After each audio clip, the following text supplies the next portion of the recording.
శ్రీమతి నమః.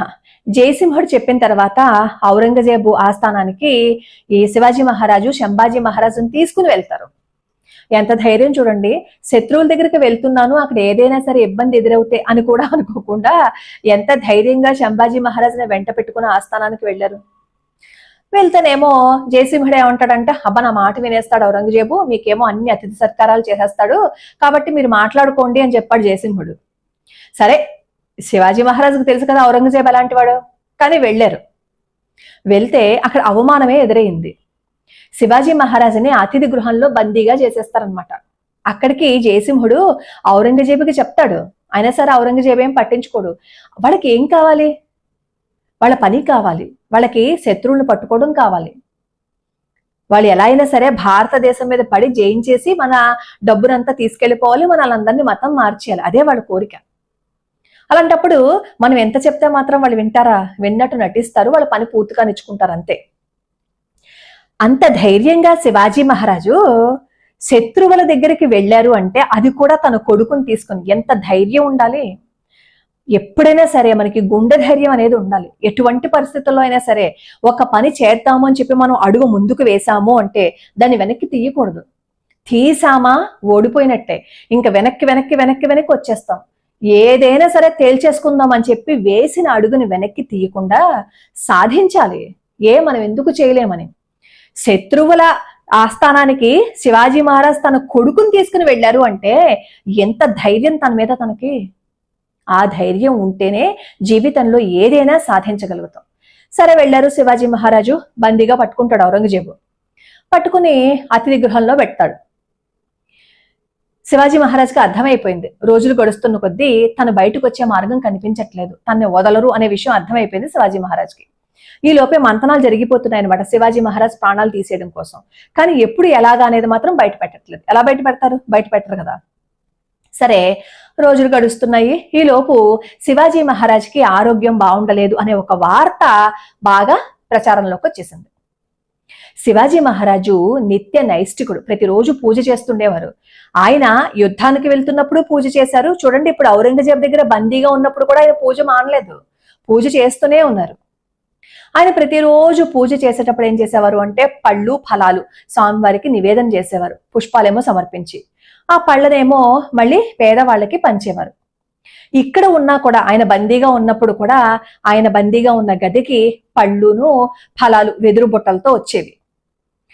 చుట్టూతా ఎన్ని వందల మంది మొఘలాయి సైనికులు కాపలా ఉన్నారో తెలుసా? శివాజీ మహారాజ్ తప్పించుకుంటారేమో అని పక్కడ బందీగా కాపలా. చీమ చిటుక్కుమంటే చాలు వాళ్ళు ఎలర్ట్ అయిపోయారు అనమాట. ఇలా లోపలికి బుట్టలు వెళ్తున్నప్పుడు బయటికి వస్తున్నప్పుడు ఈ బుట్టలన్నింటిని తనిఖీ చేసుకునేవారు, ఎక్కడేమైనా ఉందేమో అని చెప్పి. అలా రోజులు గడుస్తున్నాయి. ఏదైనా ఒక పనిని మొదలు పెట్టినప్పుడు ఉన్నంత శ్రద్ధ ఆ తర్వాత ఉండదు, సన్నగిల్లిపోతుంది. అంటే అందరికీ కదనుకోండి చెప్తున్నాను. అలా ఈ భటులు కూడా ప్రతిరోజు వచ్చే బుట్టలే, ప్రతిరోజు వెళ్లే బుట్టలే కదా అని చెప్పి కాస్త నిర్లక్ష్యంగా ఉన్నారు. ఆ అవకాశాన్ని వినియోగించుకున్నారు శివాజీ మహారాజు. పళ్ళ బుట్టలో దాక్కుని బయటకు వచ్చేశారు శివాజీ మహారాజు, శంభాజీ మహారాజు. చుట్టూతా వందల మంది సైనికులు ఉండగా శివాజీ మహారాజ్ బయటకు వచ్చేసిన 2 రోజుల తర్వాత గాని శివాజీ మహారాజ్ అక్కడ బందీగా లేరు అనే విషయం మొఘలాయిలకి తెలియలేదు. ఔరంగజేబు భయపడిపోయాడు. వెన్నులో వణుకు పుట్టేసింది. అదేంటి అంతమంది ఉండగా ఎలా తప్పించుకున్నాడు? నేను అంత పకడ్బందీగా ప్లాన్ చేశాను కదా, ఎలా తప్పించుకున్నాడని చెప్పి భయం పుట్టింది. సింహాన్ని బోన్లో పెట్టానని అనుకున్నాడు, కానీ ఆ సింహం బయటకు వచ్చేసింది. రేపు అన్న రోజు తన ప్రాణాలు తీసేస్తుందని చెప్పి అనుక్షణం భయపడుతూనే బ్రతికాడు ఔరంగజేబు. ఆగస్టులో బయటకు వచ్చిన శివాజీ మహారాజు తన కొడుకుని అక్కడ ఆయనకి తెలిసిన బ్రాహ్మణులకు అప్పజెప్పి ఈయన ఏం చేశారు అంటే దేశ సంచారం చేశారు. ప్రజలందరూ ఎలా ఉన్నారు, ఏం జరుగుతుందని తెలుసుకోవడం కోసం. ఆగస్టులో బయటకు వచ్చి నవంబర్లో కోటకెళ్లారు. అంటే బయటకు వచ్చిన తర్వాత కూడా ఆయనకేం భయమేలా. ఈ శివాజీ మహారాజ్ కూడా అమ్మో నాకు ఈ కష్టం వచ్చేసింది బాబోయ్ ఎలాగా అని చెప్పి భయపడిపోతూ భయపడిపోయి శంభాజీ మహారాజును కూడా భయపెట్టేస్తే అక్కడ ఏం జరుగుండేది? పరిస్థితి వేరే విధంగా ఉండేది. కానీ ఆయన ఏం చేశారు? జరిగిందేదో జరిగిపోయింది, ఇప్పుడు మనం ఇక్కడి నుంచి ఎలా బయటపడాలి అని ఆలోచించారు. బుర్ర పెట్టి ఆలోచిస్తే బుద్ధికి పదును పెరుగుతుంది.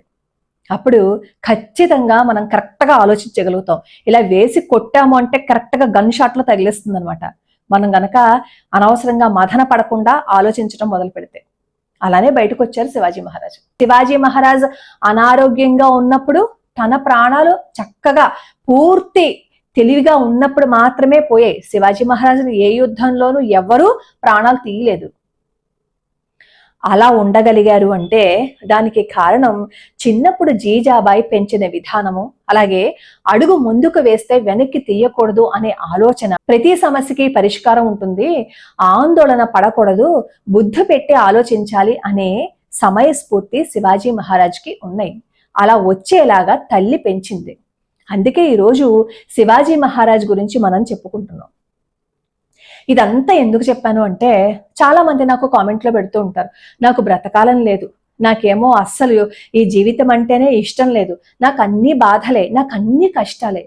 ఎవరికి ఉండవు బాధలు, ఎవరికి ఉండవు కష్టాలు? ప్రతి వ్యక్తికి కష్టాలు బాధలు అన్నీ ఉంటూనే ఉంటాయి. మనం మన ఆదర్శ పురుషులైన రామచంద్రమూర్తిని చూడండి, శ్రీకృష్ణ పరమాత్మని చూడండి, ఎవరికి లేవు బాధలు? అందరూ బాధలు పడుతూనే ఉన్నారు కదా. కానీ సమయస్ఫూర్తిగా ఆలోచించి ఆ వచ్చిన కష్టాన్ని ఎలా ఎదుర్కోవాలి అని ఆలోచించారు. సీతమ్మ వారిని రావణాసురుడు తీసుకెళ్లిపోయినప్పుడు రామచంద్రమూర్తి అక్కడ కూర్చుని అయ్యో సీతాదేవి వెళ్ళిపోయిందని చెప్పి కూర్చుని బాధపడ్డారా? ఏం చెయ్యాలి, ఎలా చెయ్యాలి, ఎలా సీతమ్మని తీసుకురావాలి అని ఆలోచించారు. మనం ఎప్పుడు బాధపడుతూ కూర్చుంటే మన జీవితం భయం వేస్తుంది. భయం తప్ప ఏది మిగలదు. నాకు ఎప్పుడు ఈ జీవితంలో సంతోషమే లేదు అని బాధపడుతుంటే మన జీవితంలో ఎప్పటికీ సంతోషం రానే రాదు. మన ఆలోచనలే మన జీవితం, మన ఆలోచనలే మన వ్యక్తిత్వం, మన ఆలోచనలే మన ఆరోగ్యం. మనం ఏ విధంగా అయితే ఆలోచిస్తామో అది మన శరీరం మీద పడుతుంది ఖచ్చితంగా. ప్రతి మనిషికి బాధలు ఉంటాయి, కానీ ఆ బాధ వచ్చినప్పుడు ఏం చేయాలి అంటే అసలు ఎలా బయటపడాలి అని ఆలోచించాలి. మదన పడిపోతూ కూర్చున్నాము అని అనుకోండి, ఎలా బయటకు వస్తాం? బయటికి రాలేం కదా. ఇప్పుడు రోడ్డు మీద మనం వెళ్తుంటాం, ట్రాఫిక్ జామ్ అయిపోయింది, 10 నిమిషాల్లో మనకి ఇంటర్వ్యూ ఉంది, వెళ్ళకపోతే కుదరదు. ట్రాఫిక్ చూస్తే ఇంకో గంట దాకా క్లియర్ అయ్యేటట్లేదు. అప్పుడు మీరు ఏం చేస్తారు? బాబాయ్ టైం అయిపోయింది, 10 నిమిషాల్లో నాకు ఇంటర్వ్యూ ఉంది అని చెప్పి ఉన్న చోటనే నుంచుని భయపడిపోతూ బాధపడిపోతూ ఏడుస్తామా? సరే, ఏదో ఒకలాగా అక్కడికి వెళ్ళాలని చెప్పి ఆ జనాలని నెమ్మదిగా తప్పించుకుంటూ 10 నిమిషాల్లో వెళ్ళవలసింది కనీసం ఒక 15 నిమిషాల్లో అయినా సరే ప్రయత్నిస్తే చేరుకుంటాం కదా. అదే మదన పడిపోయి ఉన్న చోటనే ఉండిపోతే గంట కాదు 2 గంటలైనా సరే మనం చేరుకోవాల్సిన గమ్యానికి చేరుకోలేము. సాధించాలి అని అనుకున్నప్పుడు మార్గం ఏంటో వెతకాలి. అంతే తప్ప బాధపడిపోతూ ఏడుస్తూ ఉంటే మైండ్ బ్లాంక్ అయిపోతుంది. కష్టాలు ప్రతి వాళ్ళకి వస్తాయి, తట్టుకోలేనన్ని కష్టాలు రాకుండా ఎవరి జీవితము ఇంతవరకు రాదు. నెగిటివ్గా ఆలోచిస్తున్నంతసేపు పాజిటివ్గా మనం ఆలోచించుకోవడానికి వెళ్ళాం. అలా అని నేను సమస్యలను పట్టించుకోవద్దు అని చెప్పట్లేదు, సమస్యలను పట్టించుకోవాలి, కానీ మదన పడకూడదు. పట్టించుకోవడానికి మదన పడ్డానికి ఇందాకే తేడా చెప్పాను కదా, రోడ్ ఇన్సిడెంట్, అలాగే శివాజీ మహారాజ్ ఇన్సిడెంట్. ఆయనకి సమస్య వచ్చింది, పట్టించుకున్నారు, కానీ మదన పడలేదు. రోడ్డు మీద కూడా చిక్కుకుపోయిన వ్యక్తి ఎవరైనా సరే మదన పడిపోతే వెళ్ళలేడు, కానీ పట్టించుకున్నాడు సమస్యని, ధైర్యంగా ముందుకు వెళ్ళిపోయాడు. మన జీవితాన్ని మార్చే ఒకే ఒక మాట ఏంటో తెలుసా? నా సంతోషం నాదే, నా సుఖం నాదే, నా బాధ నాదే, ప్రతిదాన్ని నేనే తెచ్చుకుంటున్నాను, నా ప్రశాంతత నాదే అని ఎప్పుడైతే మనం ఆలోచిస్తామో అప్పుడు జీవితం మన చేతుల్లో ఉంటుంది. ఏదో ఒక చోట మనం కాంప్రమైజ్ అవ్వలేదు అని అనుకోండి, జీవితంలో ఎప్పుడు బాధపడుతూనే ఉండాలి. ఎవరైనా ఒకళ్ళు మనల్ని ఒక మాట అన్నారు అని అనుకోండి, వాళ్ళని ఒకసారి ఇలా చూసేసి వదిలేసి వెళ్ళిపోయాం అనుకోండి, అంతకు మించిన సంతోషం ఉండదు తెలుసా. ఆ వదిలేసినందుకు, మనం ఏమి అనలేకపోయినందుకు ఒక్క క్షణం మాత్రమే బాధపడతాం, కానీ వదిలేసి వెళ్ళిపోయిన తర్వాత మనం ఎంత సంతోషంగా ఉంటామో అన్నవాడు అంత బాధపడతాడు. ఎందుకంటే అదేంటి నేను ఇంత మాట అన్నా సరే పట్టించుకోకుండా వెళ్ళిపోయిందని ప్రతి క్షణం గించుకుంటారు తెలుసా వాళ్ళు. వదిలేసిన మనకేం బాధ ఉండదు, మనం వెళ్ళిపోతాం వదిలేసుకుని, కానీ అన్నవాళ్లే బాధపడుతూ కూర్చుంటారు. అలాంటప్పుడు మనం ఎందుకు పట్టించుకోవాలి? ఎవరో ఒక మాట అన్నారు కదా అని మన ప్రయాణాన్ని ఇక్కడ ఎందుకు ఆపేయాలి? మనం ఎందుకు ఆగిపోయి జీవితంలో ఎందుకు పనికి రాకుండా ఉండిపోవాలి? కాబట్టి ఆలోచించండి, ఆలోచించి ముందు అడుగు వేయండి. మదన పడిపోతే మన ఆరోగ్యం పాడైపోతుంది. ఆలోచించలేము, ముందు అడుగు వేయలేము. జీవితాన్ని మనం చేరుకోవాల్సిన లక్ష్యాన్ని మనం చేరుకోలేము.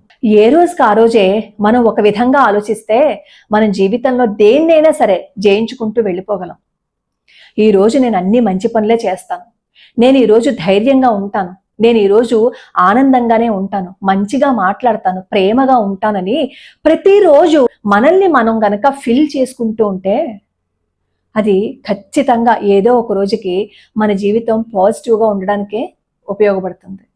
నెగిటివ్గా ఆలోచించకండి. మనల్ని బాధ పెట్టేవాళ్ళు కానీ, మనల్ని కష్టపెట్టేవాళ్ళు కానీ అంటూనే ఉంటారు. వాళ్ళ మాటలు అంటున్నారు కదా అని మనం వెళ్ళే ప్రయత్నాన్ని ఆపేసుకుని బాధపడిపోతూ మన జీవితాన్ని ఆపేసుకున్నా మనకే నష్టం. ఏడుస్తూ కూర్చుంటే మన ఆరోగ్యం పాడైపోతుంది. మనం ఏడుస్తూ కూర్చుంటే అన్నవాళ్ళు నవ్వుతూ కూర్చుంటారు. మనం వాళ్ళకెందుకు నవ్వే అవకాశాన్ని ఇవ్వాలి? మనమే నవ్వేమో అనుకోండి, మన నవ్వు చూసి నేచురల్గా జరగాల్సింది జరిగిపోతుంది. జీవితం చాలా చిన్నది. ఈ చిన్న జీవితాన్ని అనవసరంగా బాధల్లోనూ కష్టాల్లోనూ అనవసరమైన ఆలోచనల్లోనూ పెట్టుకుని అనవసరమైనవన్నింటినీ మన పీకల మీదకి తెచ్చుకొని ఆరోగ్యంగా ఉన్న జీవితాన్ని అనారోగ్యానికి గురి చేసుకోవద్దు. మన జీవితం వాళ్ళ చేతుల్లో పెడుతున్నాం. మన జీవితం మన చేతుల్లో ఉండాలి. ఎవరి కోసమో మనం ప్రాణాలు తీసుకుంటున్నాం, ఎవరి కోసమో మనం బాధపడుతున్నాం. ఎందుకు బాధపడాలి? మనకున్న బాధలు, మనకున్న కష్టాలు మనకి చాలవా? ఏడవద్దు, భయపడద్దు, బాధపడద్దు. అన్నిటికీ మించి నా ప్రాణాలు తీసేసుకుంటాను అని మాత్రం అనద్దు. దేవుడిచ్చిన జీవితం ఇది, బంగారం లాంటి జీవితం. ఏదైనా సాధించటం కోసం మాత్రమే భగవంతుడు ఈ జీవితాన్ని ఇచ్చాడు. పిరికితనంతో అంతం చేసుకుంటే వచ్చే జన్మకి ఇంతకు మించి మనం ఫలితాన్ని అనుభవించాల్సి వస్తుంది. లోకా సమస్తా సుఖినో భవంతు, సర్వే జనా సుఖినో భవంతు.